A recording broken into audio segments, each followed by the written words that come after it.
नमस्कार प्रिय दर्शकों, आपका स्वागत है हमारी YouTube चैनल शुभ विचार में। प्रिय दर्शकों, आज मैं फिर से एक नया वीडियो लेकर हाजिर हुई हूँ। आज की जो कहानी है, आज का जो प्रसंग है, ये बड़ा ही ज्ञानवर्धक और बड़ा ही मोटिवेशनल है। प्रिय दर्शकों, तोता ने मैना को बताया, बहू को दुख देने वाली सास को भगवान कौन सी सजा देते हैं।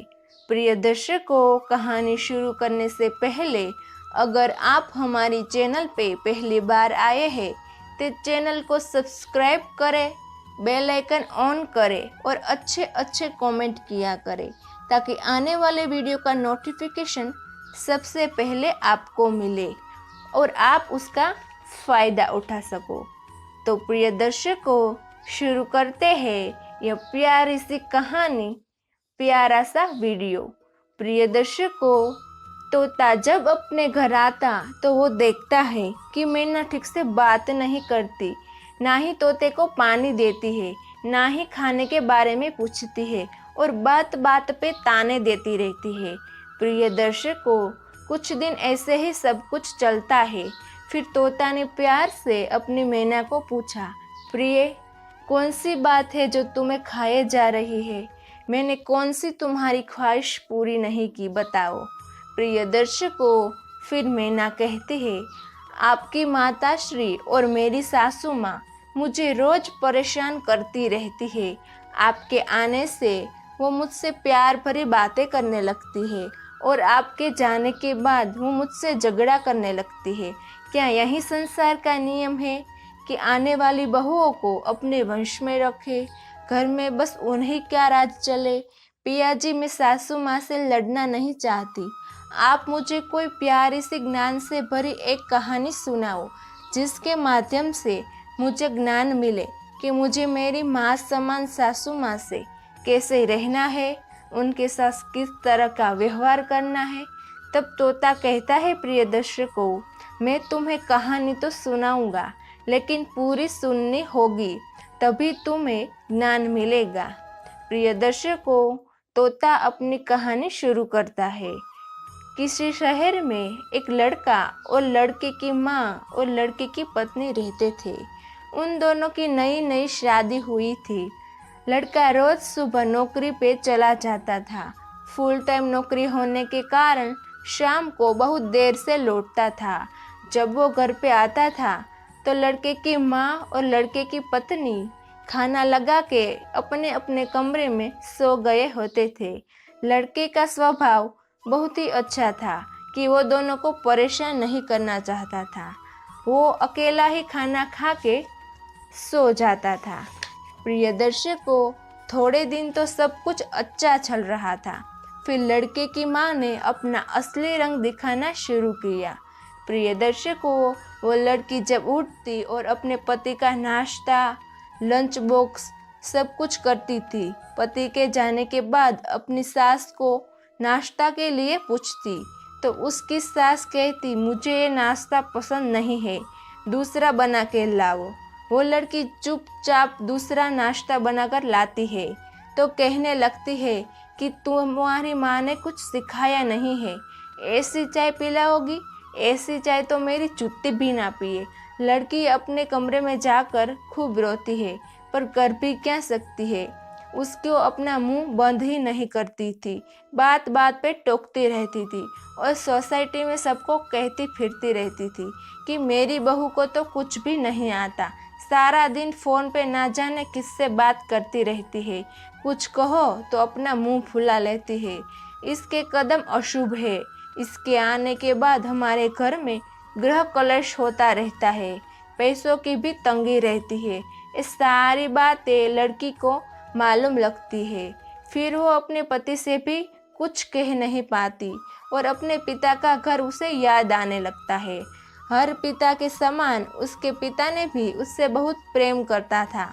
बचपन से जवानी तक पिता ने अपनी बेटी की सारी ज़रूरतों को पूरा किया था और बड़ों लाडों से अपनी बेटी को पाला था। एक दिन अचानक वो लड़की अपने पिता के घर लौट आई और रो रो कर अपने पिता से कहने लगी, पिताजी, मैं अब उस घर में नहीं जाऊंगी यहीं आपके पास रहूंगी। यदि आप मना कर लेंगे तो मैं आत्महत्या कर लूँगी। पिता बहुत समझदार थे। पिता ने बेटी को 2 दिन के बाद कहा, बेटी, यदि मैं तुमसे कहूँ कि एक बार मैं जैसा कहूँ वैसा तुम करो तो क्या तुम तैयार हो? तो प्रिय दर्शकों, यदि तू अपने उसके बाद भी कहेगी तो उस घर में मेरे साथ रहना चाहते हैं तो कोई बात नहीं है। बेटी ने पिता से कहा, कहिए, लेकिन याद रखना यह अंतिम बार होगा कि मैं उस घर में जाऊंगी। तब प्रिय दर्शकों, पिताजी कहता है, वहाँ जाकर जैसे ही तुम्हारी सास तुम्हें कुछ भला बुरा कहने लगे तभी तुम अपने मनपसंद का गाना या फिर भगवान का नाम लेने लगना, और तब तक गाना जब तक तुम्हारी सास बोलना बंद न कर दे। तब प्रिय दर्शकों, फिर कुछ भी पलट कर मत कहना, ऐसा उस लड़की के पिता ने कहा। बेटी को तो कुछ समझ नहीं आया, लेकिन बेटी तैयार हो गई। बेटी ने ससुराल जाकर ऐसा ही किया। जब भी उसकी सासू माँ कुछ कहना शुरू करती, तुरंत ये लड़की गाना गुनगुनाने लगती या फिर ओम नमः शिवाय का जाप करने लगती। धीरे धीरे कुछ ही दिनों में सासू माँ का व्यवहार बहू के प्रति बहुत नर्म हो गया। वो सोचने लगी, कितनी अच्छी बहू है, पलट कर कोई जवाब नहीं देती और गुस्सा भी नहीं होती। फिर कुछ दिन बाद फिर से सास झगड़ने लगी। लड़की को लगा, ये नहीं सुधरने वाली, यही मेरा नसीब है। ये समझकर वो लड़की अपने कामों में मग्न हो गई। कुछ महीनों के बाद उसकी सास की तबीयत बिगड़ती है। उसकी सास बस पूरा दिन लेटी रहती थी। ये लड़की बड़े मन से अपनी सास की सेवा करती, फिर भी ये कहती, इस मनहूस के आने के बाद कुछ ठीक नहीं है, मुझे मारने की कोशिश कर रही है ये लड़की, पर इतनी जल्दी मैं जाने वाली नहीं हूँ। ये घर पर मेरा ही राज चलेगा। तब ये लड़की मुस्कुराती है और कुछ नहीं कहती। कुछ समय बाद उसकी सास का पैर काला पड़ने लगता है। सास के पास आने वाले लोग कहते हैं कि तुझे तो पैरों में कीड़े पड़े हैं, तभी इतना काला हो गया है। तो प्रिय दर्शकों, उसकी सास कहती है, कीड़े पड़े मेरे दुश्मनों को, ऐसा कुछ भी नहीं है, वो तो ठीक हो जाएगा। वो इतनी अभिमानी थी कि उसको पता ही नहीं चला कि सच में उसके पैरों में कीड़े पड़े हैं। पूरा पैर काला होने लगा।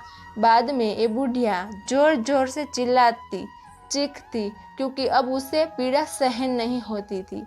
प्रिय दर्शकों, तब उसके पास आने वाले पड़ोसी कहने लगते, ये तेरे कर्मों का फल है। अपनी बहू को चैन से रहने नहीं देती थी, पूरा दिन कलेश करती रहती थी, अब परिणाम तो भुगतना पड़ता है। तब वो लड़की की सास रोने लगी कि सही बात है, ये मेरी सजा है जो भगवान ने मुझे दी है। मेरी बेटी जैसी बहू के साथ मैंने कितना गलत व्यवहार किया, फिर भी इसने मेरी सेवा की, मुझे कुछ भला बुरा नहीं कहा। तब उसकी बहू कहने लगी, माँ जी, आपने अपना गुनाह स्वीकार किया है, यही पश्चाताप है, मैंने आपको माफ़ किया। इतना कहने के बाद लड़की की सास के प्राण चले जाते हैं। प्रिय दर्शकों, एक कहानी से हमें ये सीख मिलती है कि प्रेम सब बातों को सह लेता है। रिश्ते बनाना आसान है, निभाना कठिन है, लेकिन जो रिश्ते निभाना जानते हैं वही लोग सही मायने में सच्चा प्रेम करते हैं।